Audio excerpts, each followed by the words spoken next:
I would like to welcome you to the Button Club Education Series, and this time we're going to talk about wire cages, often demonized by animal rights activists and the House Rabbit Society, providing scientific resources for our position on the safety, cleanliness, and overall better qualities of keeping your rabbits in wire cages and debunking the myth of wire cages causing sore hogs. I would like to give thanks and credit to shinysatins.weebly.com for compiling this wonderful resource of articles and papers ranging over a large time period. This will further prove the point that not only do cages not cause sore hogs, but they've been proven over many, many years. All sources are cited. Please look for them below this video. The first study that I'm going to go over is what I call the Italian study. It's alternative pen housing system in fattening rabbits. Basically, what they were doing in this study was they were trying to see if wire floors or straw, having a straw floor would be the most beneficial. And so the sample size for this was 416 rabbits. And what they found was that the rabbits in the straw, not only did they get coccidiosis from ingesting straw, but they also had a problem with the density size.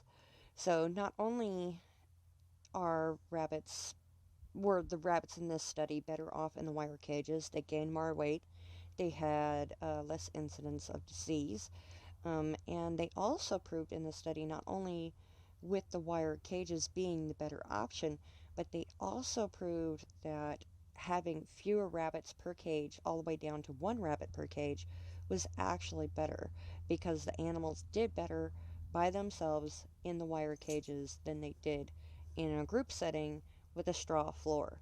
So they had less incidence of disease and problems and better weight gain and better health overall in the wire cage rabbits that were in lower densities than the rabbits that happened to be in a straw floor with a bunch of other rabbits.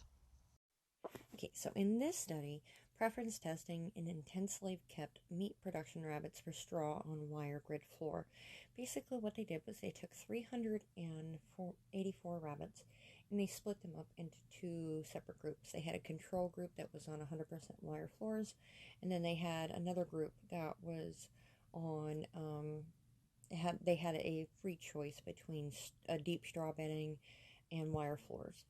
And what they found during the test was that a huge majority of the rabbits decided to just stay on the wire flooring because to them, what they said in the study here was that basically they found that the rabbits' own preference was the cleaner, drier floor that wire provided.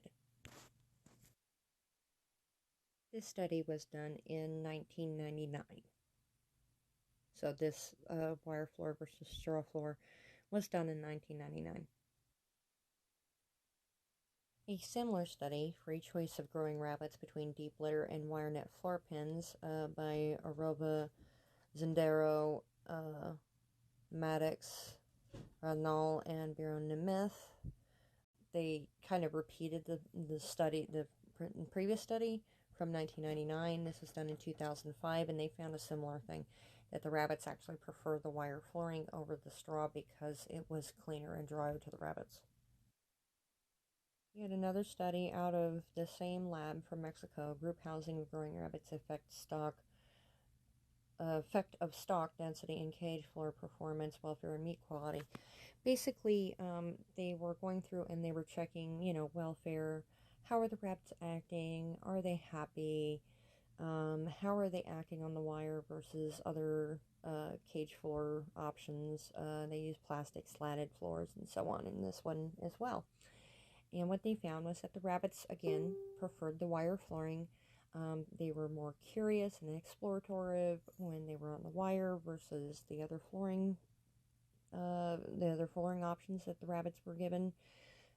They just seemed happier in general, and their welfare was better on the wire floor.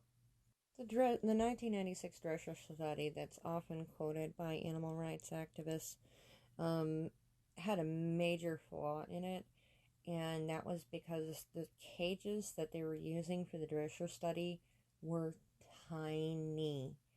They were very, very small. They were only 23.6 inches by 15.7 inches by 12.6 inches, and that is tiny even for a dwarf rabbit.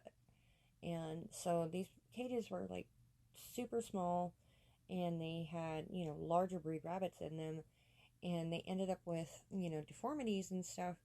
And that was because these rabbits were just like hunched up in one small little space, and so they weren't able to move. And so it had everything to do with cage size and not to do with the wire floors. So, in Welfare and Intensive Production of Rabbits, by J.P. Maurice and R. Maurice, types of flooring and foot lesions. The adoption of wire mesh was a decisive step in the transition from traditional to specialized husbandry, making it possible to increase the number of animals by reducing the labor requirement. Wire mesh walls do not create any special problem, as they even allow social contact between animals. Only males require solid walls to prevent conflicts. But flooring has been studied closely to reduce the occurrence of foot lesions. Such lesions, which are a major cause of culling of breeding stock, that is something that I'll go over here in a moment, is that sore hocks are mainly caused through genetics. Commence with skin erosion at the tarsus and usually result in a scab formation. The posture adopted by affected animals clearly demonstrates that it hurts. And manufacturers of flooring have assisted in solving this problem by adopting strict rules for the flooring of cages for breeding stock. And basically they're saying they're changing the spacing, going to a 14 gauge, and it's galvanized after weld, which means it's completely smooth and rounded off. That is the proper flooring. Hardware cloth is no good. The researchers here also point out that rabbit breeders make a concerted effort to avoid sore hocks on all accounts. And so they are pointing out that the breeders do know what they're doing, and they're doing their best here to avoid sore hocks at all possible causes. So where if you look at the other excerpt from this study, for their part, breeders have taken into account the morphological criteria such as size and quality of paws and the density of the hair coat to reduce the incidence of foot lesions. So density of hair coat means how thick are those paws? Rabbits do not have paw pads. They essentially have a hand that's covered in very, very thick fur.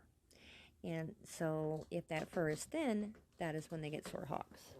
So in The Biology and Medicine of Rabbits and Rodents, 4th edition by Johnny Harkness, DVM, we see in the chapter for ulcerative pododermatitis, which is also known as sore hocks, the etiology is the condition is postulated to be caused by pressure necrosis of the epidermis, primarily on the plantar metatarsal surfaces of large rabbits housed on hard or wet floors, and in guinea pigs housed on wire floors. Contamination with urine and feces increases the severity of a lesion. Predisposing factors. Factors that predispose to sore hocks include reduced plantar fur and fur pad thickness, which is inherited or occurs due to wetting or shedding of the fur pad, bruising, pressure from excessive body weight, restraint, and insanitation or lack of movement in a small cage, and from abrasion caused by irregular cage flooring. Affected animals should be culled and not used as breed stock. The incidence of sore hocks increases with age and weight, more than 5 to 16 pounds, and during hot, humid weather, especially in males. It's doubtful that ulcerative pododermatitis is caused by or exacerbated by thumping and excessively excitable animals. Rabbits with heavily furred feet, immatured animals, or lightweight breeds are affected less frequently. And from here, I am going to add my own experience. I have over 20 years experience with rabbits. I am a former exotic vet tech, and so with me, I have an extensive experience with rabbits on wire cages. So this is my own anecdotal evidence, and I also have hundreds and hundreds of other arbor rabbit breeders will tell you that wire cages are not the cause. It all has to do with other predisposing factors, especially genetics, as stated in the above reference, but also in the Merck Veterinary Manual, which I'll include the link for the pododermatitis there. It has everything to do with weight, the breed of the animal, especially Rexes, because Rexes have no guard hair. It's all that very thin, fine, downy coat. They have very thin fur on their feet, and so they're very predisposed to sore hocks. With Flemish Giants and very large breeds, if they are not on a very, large gauge, heavy duty floor that doesn't support their weight, what happens is the floor sags, and when it sags, it rubs on the feet and can cause sore hocks in those larger breeds.